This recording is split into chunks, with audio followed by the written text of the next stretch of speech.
Hi, I'm you from the future. Just kidding, I'm Malady L. This is a Minecraft video, and I would politely ask that you continue watching in order to provide me with satisfactory viewer attention. The concept for this episode of my grand hardcore Minecraft adventure was to go out and about fixing the great many bits of my world which had significant issues, but I put off fixing because I had bigger fish to fry in the moment. First up was tweaking the rim of this here monument I built, Jesus Christ, a year and a half ago. Honestly, I think it having a little more flair didn't look that good and drew more attention to this neglected area, rather than just leaving it as a hard cutoff. The sand side did prove much easier and prettier than the red sand side, though. I was done fairly quickly, by which I mean it took an hour and a half. I moved on to the next item on my to-do list after that, which demanded approximately 10 seconds of my time, a few minutes if you count travel. In my end cave build, there was this one patch of end stone I forgot to replace with stone, so I replaced it with stone, and that was all I did, next order of business. About a year ago, I constructed from the dirt a thriving community. Honestly, it may be my least favorite build in this world. The idea was decent, and the mangrove/prismarine block palette works quite well in my opinion, but I just did not execute it with enough razzmatazz, and the all-sandstone housing is dankly drab and depressing. I may revise this build eventually, but for now, all I wanted to do was populate it with villagers. This would prove quite the task. A hefty portion of it was done off-camera, and what was done on-camera was mostly waiting and occasionally throwing bread at these gentlemen until they would copulate. So I'll skip over most of that and get back to you with a live segment. Okay, so I am standing at the site of this video's project, and as you can see, I've already started working towards it, and I started it actually quite a while ago, like I don't know, over a year ago. It is to clear this entire area down to Y level 63, which is the level of the ocean, and then I will build in it a myriad of farms, some of which I've already built, and also, as the center point, above it, I will build a villager trading hall, and below it, I will build a full storage system. That is what I aim to accomplish in this video. However, I am also going to be using it as sort of a series of random little tidbits that I need to do, some of which I guess I'm currently in the process of doing because I haven't quite finished them yet, but they are currently going, and I'll do a voiceover segment summarizing that before this, and then I'll cut to the build of this in a montage, so it's a little out of time, but whatever. Really, that's all I have to say right now. I haven't done anything too critical since the end of the last video. One thing I actually did forget to touch on in that video was this sugarcane farm, because I had a similar sugarcane farm. It's just very basic. It's this exact setup for the layout of the sugarcane, and then I break it manually, and then I put it into chests. The one in the Mesa Monument, which was my one before, that was much smaller. So this one is much bigger and actually adequate because I'm in this area a lot more than I'm at the Mesa Monument. So I'm going to cut to a montage where I'm going to dig this whole thing down to Y equals 63 and probably build a few of the farms that will be going in here. I will see you on the other side.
Alright, so I am just about done with all of this digging. And it has actually not been too crazy long. It's been a while, but I started this digging on August 7th, and now it is August 26th. at 12:51 a.m. So ultimately, it's been a little bit, but it's pales in comparison to, like, you know, last episode's montages that were huge. And for the record, I started this digging on day 2744, and it's now day 2847. So, yeah, it's been just over 100 days. And now, I'm going to mine this very last bit that is above Y63.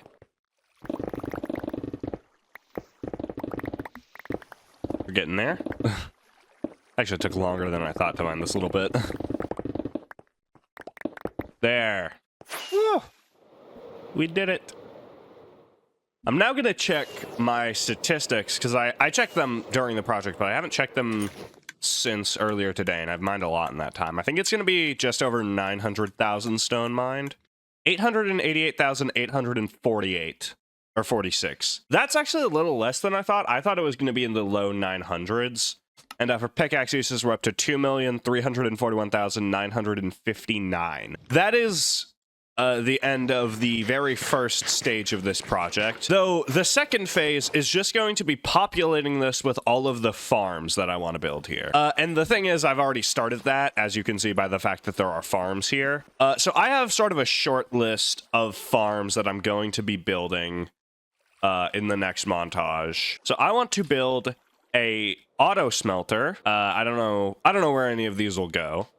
But I want to build an auto smelter. I want to build a tree farm. I want to build another iron farm, which I think is going to go somewhere around the center here. I want to build a shulker farm, which is going to be nice to do at spawn because the shulker will likely be summoned at spawn. But those are my plans. I'm also probably going to build a proper cow farm for beef. And then possibly also a similar thing for sheep. Honestly, other than that, there's probably going to be more stuff I will think of as I go, but that's all the main farms I want to do. I also will probably build more crop farms like this, and a proper sugarcane farm with a flying machine, sort of similar to the bamboo farm. I might even build it like the same way and use a similar design. So other than that, the only really interesting thing that happened while I was doing this was that at some point, and this happened before last episode when I was mining gravel, was that I had a weird bug. And it's not really a bug because it's not with the game, but with something else I was doing. At one point, I logged in and I had done a bunch of mining and stuff, and I was out in this region. And when I logged in, I had been moved to my guardian farm, which was not what I expected. And I think what happened was that at some point, I wanted to check the score, which is the total XP you've accumulated throughout your world. I wanted to check that, but the only way to check that totally vanilla is to die, so I didn't want to do that just yet. And I was curious, so I probably could have saved it for the grand reveal when I actually perish, but, you know, I wanted to know now. Yeah, I did that, and I checked through NBT Explorer, because I opened it while I was in the world, which is a bonehead maneuver if there ever was one. I opened it while I was in the world, and then I think I exited without closing it, and it auto-saved. Like, I shut down my computer, and it auto-saved the data that it had loaded, which was a few hours old at that point. Ultimately, from that, I was lucky to not lose too much, because I had most of my tools in my inventory, and my shulker was, like, not in the world, or whatever. It worked out. I ended up losing a few netherite shovels, and later on, I also broke a netherite pick. And I also do want to just say that that Guardian Farm, which is by ENX04, is amazing. I am up to, let me check. I am up to 57,196 Guardians. And for reference, I am at 51,387, so less. I have now killed more Guardians than I have Endermen. I'm also going to ceremonially do this, which it was a lever before. I replaced it with a button. Yeah. I ended up tweaking this a little, so hopefully not as much should get stuck. Ooh, I'm picking it up. But yeah, as you can see, these hoppers are immediately clogged because it does make a lot. Like, yeah, that's not too much stuff that's being... I'll help it out. But yeah, other than that, not a ton has happened. I mean, as I said, it's been less than 3 weeks, so it's not like I've been getting up to all kinds of stuff. I do want to detail the thing. I'm probably going to spend the next little while just doing kind of some more odd jobs around the world, sort of in the vein of the original idea for the back burner video, which this is maybe straying away from. I feel like it's becoming more of an isolated project. Anyway, the thing I'm going to do is I wanted to go exploring from day 2900 to day 3000. So do 100 days of just exploring through the overworld. That's probably going to take a while, not because it's at that time intensive. I mean, I'll be sleeping basically all of the time. But really, it's just that I'm going to be more busy coming up, probably. So I just won't be able to play as much. But yeah, I'll probably cut to a voiceover clip or another montage. I don't think I'll actually summarize or do a montage for the exploring. I think I will just show you the results. So I will cut back with a little voiceover segment where I will talk about everything that happened there, if it was anything interesting. So as you saw, I had about 50 in-game days between recording that previous clip and my departure on day 2900. The first thing I did was herd several cattle for a relatively primitive semi-automated cow farm. The theory being that since adult cows are a bit over 1 block tall, and baby cows are a bit under 1 block, I could make a reservoir of adult cows, breed them up in there, and make it so water would funnel the baby cows through a 1 block tall gap, at which point they'd grow up, suffocate, and be turned into leather and beef. The breeding would remain manual, but the killing, cooking, and sorting would be completely automated. I then began building the cow chamber, that further strip of stone bricks being what the baby cows will suffocate in as soon as they grow up. Originally, I imagined I would divide the cow chamber in twain and feed them with wheat from the edge, but I realized that was dumb and it would be much simpler to just jump into the water to coax them into reproduction. My original plan was to breed all of the adult cows in a separate space, then transfer them into the reservoir, but I concluded the logical solution was instead to transfer just a few cows into the reservoir, block off the flow to the suffocation chamber, breed them until I had an acceptable stock, and finally remove the blocks on the suffocation chamber to finish the build. That ended up being a much more efficient solution to my cattle conundrum, and while I would occasionally forget to breed the cows when they were ready, by the end of this video I will have filled the reservoir, and many young cattle will have been murdered as a result. Anyway, after transferring the cows to the place they will stay for the rest of eternity, I built an automatically sorting item collection system with a cooking feature for the beef. I did fix it later, but at the time of its creation, this sorting system would have actually broken very fast had I not noticed its flaw. The flaw being that each side of the farm was technically a completely separate set of hoppers, meaning the hoppers on the left did not interact with the hoppers on the right. So say any leather came down from the right side of the farm, which it would as soon as a cow grows up there, it would not be able to go into the leather chests as there was no connection thereto, nor would it be able to flow into the beef chests as the sorting system would block it, thus leaving it to fill my hoppers theoretically until the entire farm is full of leather and beef mirroring the chests they're intended to travel through. The simple fix for this was making the top middle hoppers face into each other, giving each of the sorting hoppers the opportunity to take priority. I then needed to scrounge up all of the resources needed for the villager trading hall I am about to create, which was all of this. A lot of this was just fetching things I already had or getting a bunch of weird little resources like glazed terracotta, which I don't think I've ever made before. The most difficult one though was slime, which I needed for the necessary 256 slime blocks and 256 sticky pistons. I also didn't realize at the time, but I actually need 272 of each.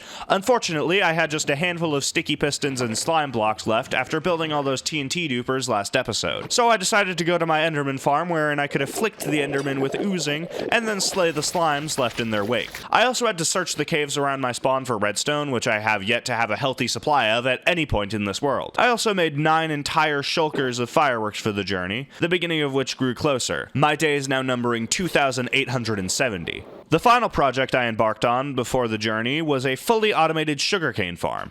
I've already made 2 sugarcane farms in this world, 3 if you count when I just placed some sugarcane in the desert. The first real sugarcane farm I constructed was once in the Mesa Monument, though it proved inefficient as I began to spend less and less time around it. So I ultimately tore down the first and built a second, this time much larger and at my spawn. This farm, while plenty efficient, required that I consistently harvest it, which I would often forget to do, sometimes leaving it fully grown, but unharvested, for dozens of days. This farm would be much smaller than my previous, but would be passively harvested via flying machine, which would make this farm much better suited to me. My farm was about 12 blocks wide and 50 blocks long, although I actually initially built it a bit too wide. This farm was largely based on the bamboo farm by Kmond, and in fact, it's fundamentally the same, only with sugarcane. Around when I finished that farm, some 10 days before my departure, it was thundering, and I took the opportunity to harvest the skulls of the monsters of the night. On my 2,899th day of being in this virtual plane, I departed on my journey. I won't go into too much detail, but here were the only two real close calls I had on my travels.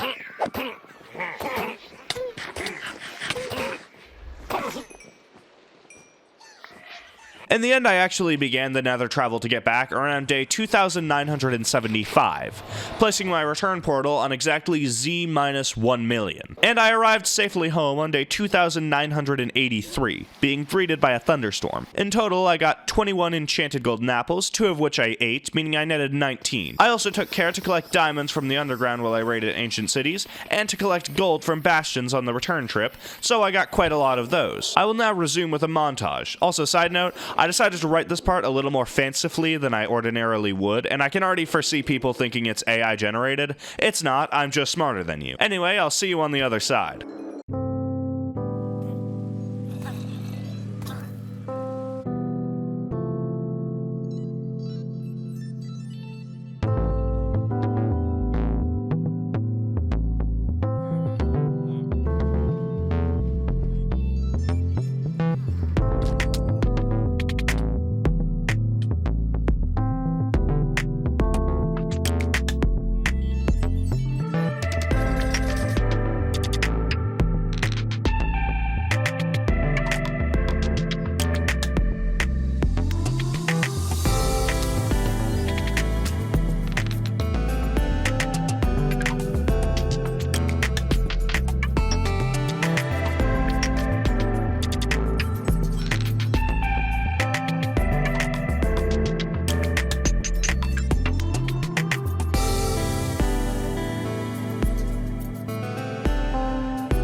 All right.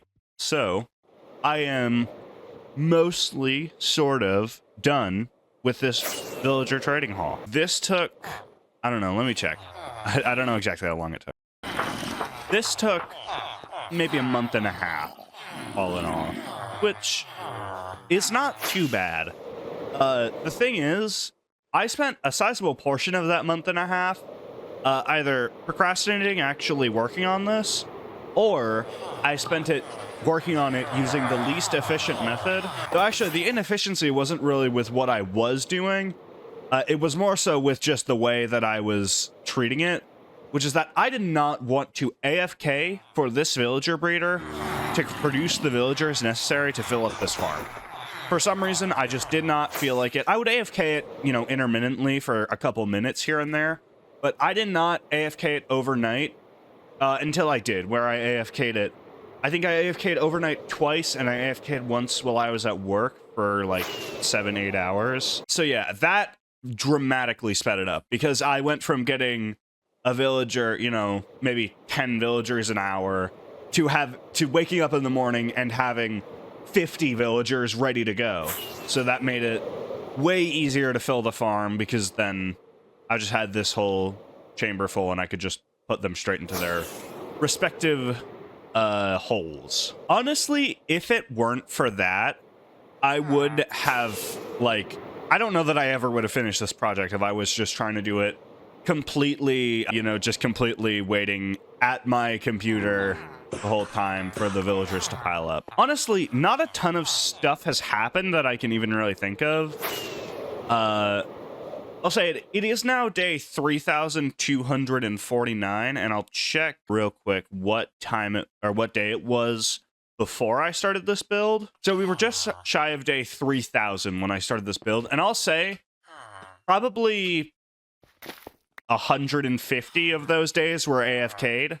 So really, I haven't played too much. So I'll just go over everything about this build. First of all, we have every single profession here in a line. There are 16 of each, until you get to the farmers, of which there are 24, and the librarians, of which there are 40. Or sorry, originally there were meant to be 24 librarians, which is why it kind of looks like this section was added as an afterthought, because it was. And then there are 48 smithers. What are these guys called? Toolsmiths.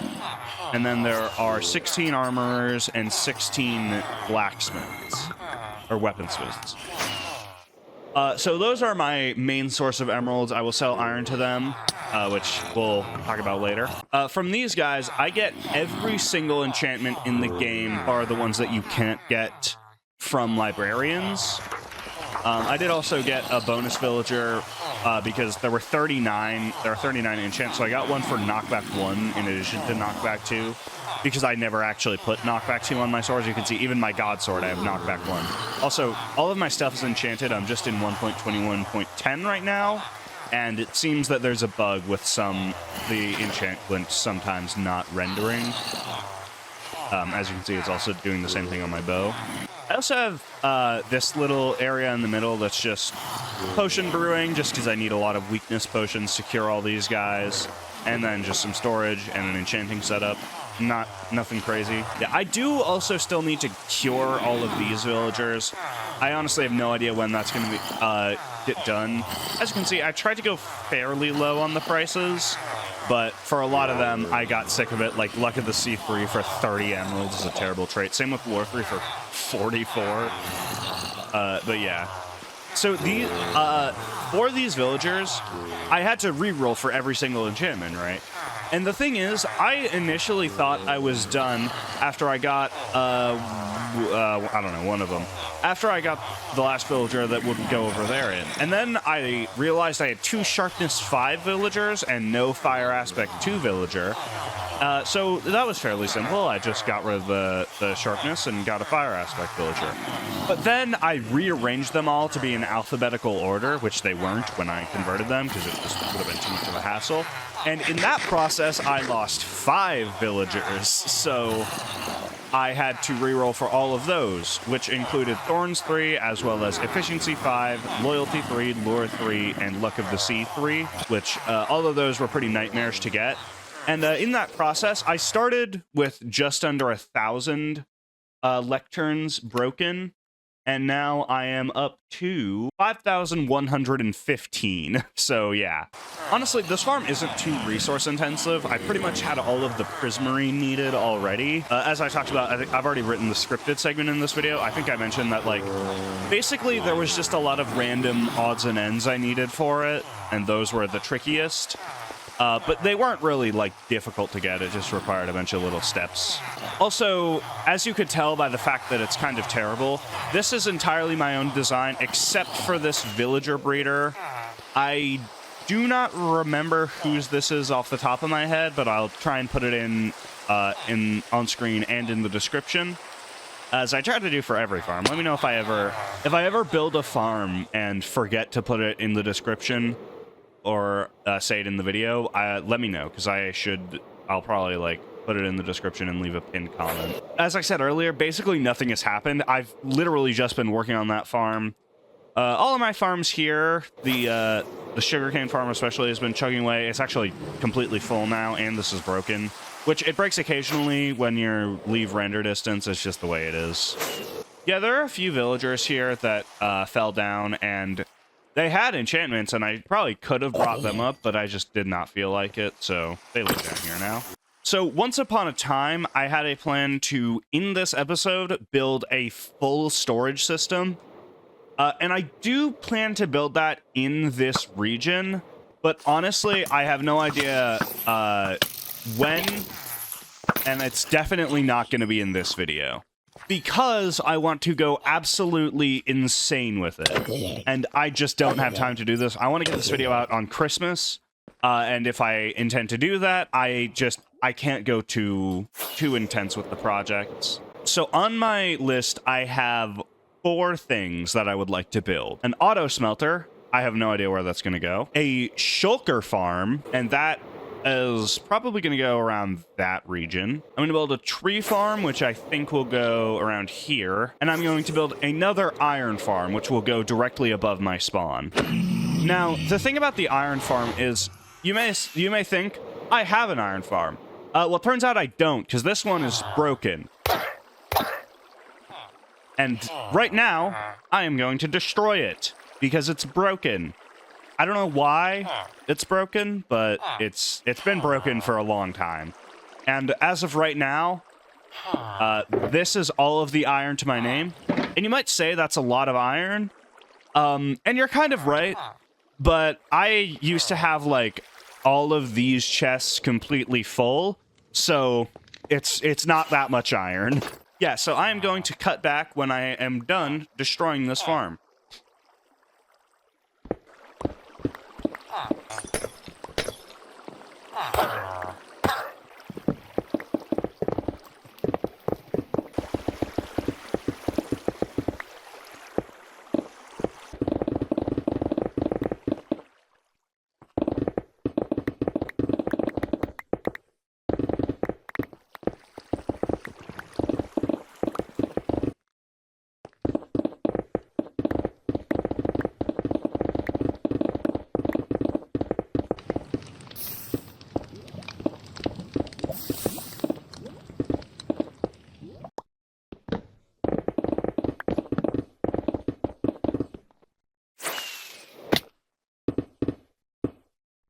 Oh man, this part of the perimeter is really feeling pretty empty now. It's kind of weird, because that farm had been there for just about 3,000 days, about a year and a half. And now it is gone, because it is broken. Among my highest orders of business is to build a new iron farm, because, as stated, I don't have a lot of iron. But I think what I'm going to do before that is finish the perimeter. And what do I mean by that? Is that I am going to tear out this bottom layer of the stone at Y63, or actually at Y62, and then I am going to replace it with grass, and then I'm going to tear out these walls and replace them with stone. So I am going to cut to yet another montage in which I will complete the perimeter of this build.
All right, so I am done, and it really doesn't feel like it's been that long since I said that about the last project with the nether perimeter. But yeah, I am once again finished with a project. All of the last few farms I meant to build have now been implemented, except an auto smelter, because fuck the auto smelter. Yeah, and exactly 1.5 of those farms are working.